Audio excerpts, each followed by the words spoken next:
Sa Magpet, Cotabato, arestado ang isang lalaki na kabilang sa top 10 most wanted sa regional level na nasa top 6 most wanted provincial level at top 1 sa municipal level sa isinagawang focus manhunt operation ng otoridad. Ang blotter sa report. Kinilala ang suspect na si alias J.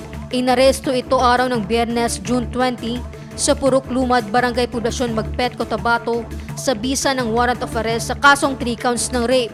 Ang warrant of arrest ay inisyu ng presiding judge ng RTC Branch 61 Cadapawan City na may petsang Hunyo 9, 2025. Matapos maaresto, agad dinala ang suspect sa Magpet MPS kung saan sumailalim ito sa standard booking procedures at medical examination. Kasalukuyan siyang nakakulong sa custodial facility ng istasyon habang naghihintay ng pagpapalabas ng commitment order mula sa korte. Juvelyn de la Cruz, iMinds, Philippines.